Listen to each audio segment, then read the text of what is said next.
It's not about making the choice. I'll give you another example. I have another client who had a near-death experience and went through several relationships, reshifted their priority, and found a new relationship, and then they're in midlife and they want to have a child, but their partner doesn't. What's the binary choice? It's the same binary choice. Dr. Neale, can you help me in therapy to determine if I should stay with this partner or should leave because I don't know if she'll ever have kids with me and I really want them.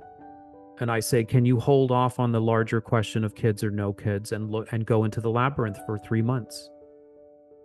What labyrinth are you talking about? Talking about, can you try to understand what the question means from both perspectives for 3 months and resist the temptation of knowing what the answer is and go on a journey?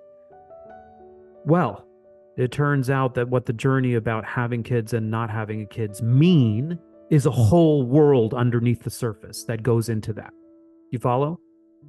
What it means to have a kid and not have a kid for each one of them is a whole world. And if they're truly listening to each other and they're going and they're willing to go on that journey without the need to find or impose an answer, I have to get my partner to agree with me. Think social justice movement or whatever. You have to agree with me. I have to be right.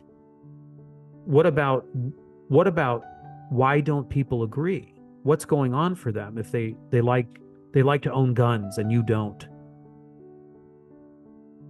They believe that it's a woman's right to choose, or they believe that life is, life begins at conception and nobody should have the right to kill.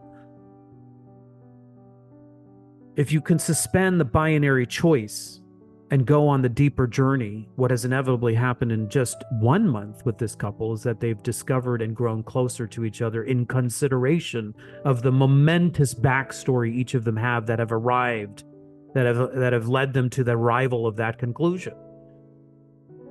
And if you sense that your partner has dropped the agenda and is now receptive and looking and willing to go on that journey with you, it turns out that this person's spouse or partner was molested as a child.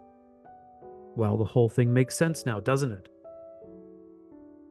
And now it's not about having a child or not having a child, leaving or not leaving. Now it's about, I've opened this portal to grow closer to this individual in ways that she has never had someone to be available to her.